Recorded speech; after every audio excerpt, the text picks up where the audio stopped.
So what is going on with Zack Snyder and Warner Brothers? What's really going on here, okay?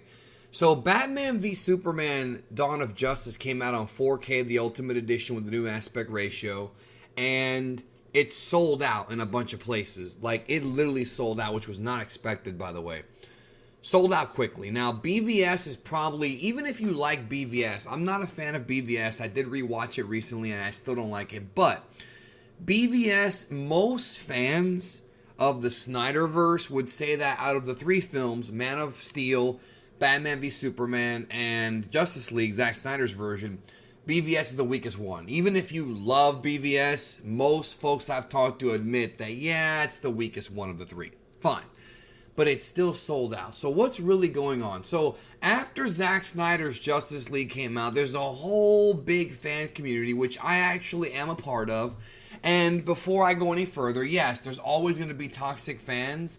I choose not to conduct myself like that, and I'm hoping that most of you will follow my advice and not do it, because you don't want Warner Brothers to sit there and use the bad apples to spoil the bunch, because they love to do this.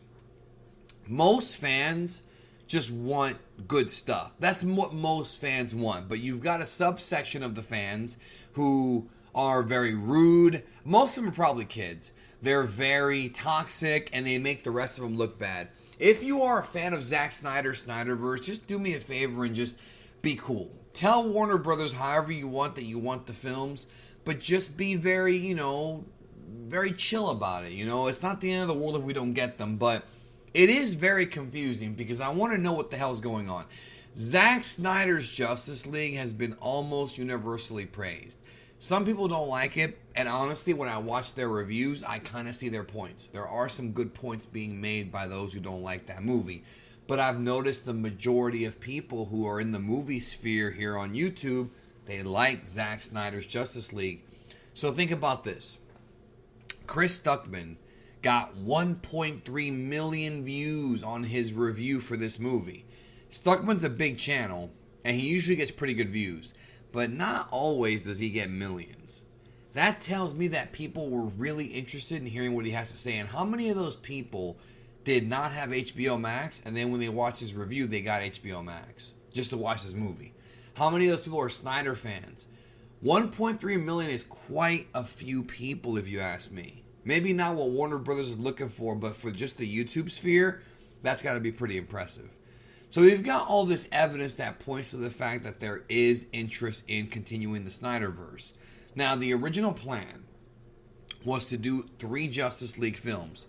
Zack Snyder's plan was Man of Steel, BVS, and then 3 Justice League films. And I believe he said on the Grace Randolph interview, I think he said that he wanted to at some point maybe come back and do Man of Steel, or maybe produce that one, have a different guy direct it. But I know he wanted to have a different Man of Steel in the future, which I would have liked to have seen Man of Steel 2 before Justice League, or before even BVS. But that's okay. Maybe we'll get it later. It'll be fine. So he makes Zack Snyder's Justice League, finishes the movie up. It's out now, getting all this love. Sets up several storylines and several other films for the future. DC went ahead without him and made Aquaman, which is a good movie, and Wonder Woman, which is a good movie. Shazam was a good movie. And even though there are some plot holes in between Justice League, Zack Snyder's version, and Aquaman, namely Amber Heard's weird accent, and of course the fact that, like, it seems like Arthur thinks his mom bailed on him, but in the movie, like, he finds out, like when he was younger, that she didn't. There's some weird stuff there, but it still kind of fits. I mean, it could just be his memory went bad. They could always figure out a way to write over that, but it does kind of fit. But just, there's some weird stuff there. Wonder Woman makes sense, of course. Shazam fits right in, obviously. Snyder, and I've said this before, Zack Snyder is the only guy in this whole damn situation that has a vision for where he wants a story to go. Every time I hear a Warner Brothers representative that is not Zack Snyder talking about these films, it's always some bullshit. It's always some, well, we have these different creative ideas. Like, okay, then give us some ideas. I'm not saying to spoil the plans, but I'm saying, like, give us some details. Like, okay, we're going to have this idea with Superman. We're going to have a sequel to this. We're going to do this with that character. we're going to have a movie coming out on this day. That's the plan. And they rarely say that. It's always, well, we have this direction we're going to go in. So it makes me wonder. It makes me really wonder, what is the problem in Warner Brothers and Zack Snyder? If you listen to Zack Snyder's interviews and the tone when he talks about Warner Brothers, he seems not too happy with them. I'm not going to cast aspersions here, but it seems pretty obvious. He wanted to put Green Lantern in Justice League. I actually talked about how the original post-credit scene was Batman meeting the Lanterns, which was changed in the actual Snyder cut to him meeting Martian Manhunter. But he was supposed to meet the Lanterns, and that was going to build up Justice League 2. Warner Bros. Said, no, we're doing a Green Lantern core movie, and that'll be the debut of the character. Fine. He agreed. That's okay. Zack Snyder's always been a bit of a rebel. And I can understand that for some companies, a rebel's kind of hard to deal with, right? Because he wants to do whatever he wants. And those of us who are somewhat rebellious, like me, for example, we can kind of relate to Snyder because, like, dude, okay, I started Man of Steel, big success. BVS made money but was a critical failure. And then Justice League, the one that came out in theaters, did not do very well, but the Snyder one seems to be doing well, and there's a lot of fan appreciation and things like that, right? So, not to mention that Snyder helped sort of, he helped put food on the plate for Aquaman and for Wonder Woman, because he kind of, he was the one that cast Jason Momoa, and of course Ezra Miller's Flash coming out soon, so there's just a lot of things, that Snyder has done, like him or not. He has kind of, created the foundation for the DCEU, which people really seem to want, right? People really want this. And so the idea is, okay, if you don't have any direction, if you just are bringing in these different writers to do whatever they want or doing these solo movies, there's not going to be an investment in the universe. People will go see stuff like, Flash, or they'll go see, I don't know, Birds of Prey, but they won't really be invested in the universe because there's no connective tissue. With Marvel, right? You had the original Iron Man, Thor, Captain America, Hulk, whatever. Then you had Avengers. Then, as we built up to Avengers 2, you had Captain America, Winter Soldier, Guardians of the Galaxy, boom. Then for Phase 3, they really got it right because you had all these films like Guardians of the Galaxy 2, you had Thor, Ragnarok, you had, all these movies building up to, Doctor Strange, building up to the big Avengers Endgame and Avengers Infinity War, right? They did it right. They did it slowly, took their time, and built up to the big climax, and Avengers Endgame is the most successful comic book movie ever made, and that's not going to be beaten for a very long time. I'm telling you that right now. So, they had direction. They had a vision. Zack Snyder has direction. Why doesn't Warner Brothers just sit down with the guy and say, okay, what do you want to do? See what he says. Come to a compromise. Maybe he wants to do 3 movies. Give him 2 or give him 1 4-hour movie.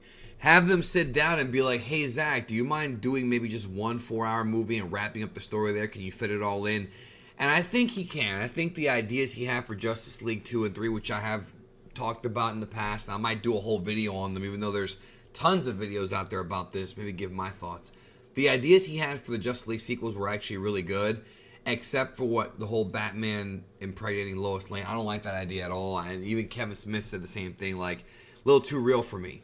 I think he should cut that out, but everything else I think is fine. You know what I mean? I think everything else, his idea with the time travel and trying to get Flash and, uniting the armies of the world, all that stuff sounds really, really good and would be great to see on the big screen. Definitely a big wet dream for DC fans, right? So the guy has direction, but they don't want to work with him. And we're not really sure why. Could it be because he was too rebellious? I mean, they told him don't shoot any new footage, and he did for Justice League Snyder Cut. Could it be because they think that his direction is too dark and they want to go in a different direction, more like Marvel? Or perhaps the fans want that direction. What if the fans actually want the darker DC?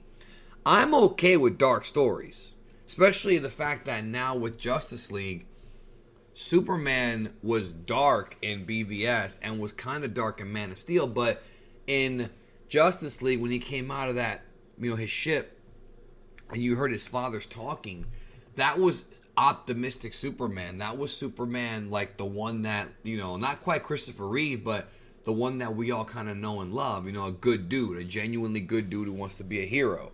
That's Superman. And he came out there not impressed and was just awesome, bro. Just helping the Justice League beat Steppenwolf. And I like that Superman. And I think that seeing Superman become the big hero, because he's going to be a good guy, then a bad guy, then a good guy again, if they do the entire story, could work. If not, Zack already said he has adjustments to be made. He's changing the story around. So it's not going to be the same story. But I'm flabbergasted at the fact that WB is not paying attention. Is there a personal problem with Zack Snyder? Is he really that difficult to work with? Is he too expensive of a director? Can you make a deal with him and say, okay, look, you cannot go over budget. You can't go over budget. Like something, like work something out with him. Maybe they already tried and he was just too difficult to work with. I don't know. I mean, I don't know anything about Zack Snyder personally, but based on his interviews, he seems to be pretty easy to work with. But he's also a rebel, right? And maybe the studio just doesn't want anybody coming in and getting too much power. I don't know.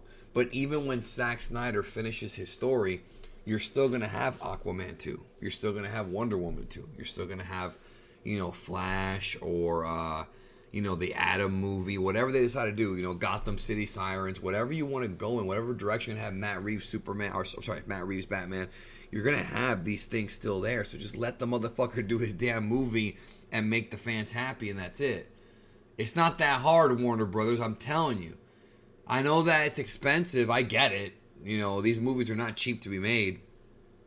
But if this guy makes one more, dude, it could carry. I mean, also, if they're smart, they would take the last Zack Snyder Justice League movie and spread it out over like a month or two. Like, 5, 6 parts. Like what they did with this one, but except spread it out. Because then that way, you've got people who are going to have to renew their HBO Max subscription to see it. Sort of like what Disney does.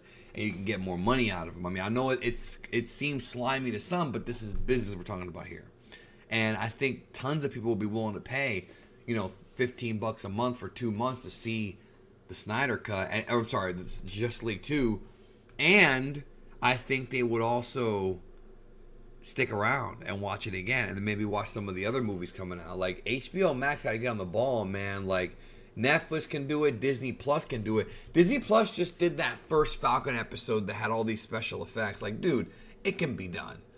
I'm just wondering if there's some kind of, like, personal thing. Like, people want Justice League 2, dog. They're not all toxic. They're not. Some are. You listen.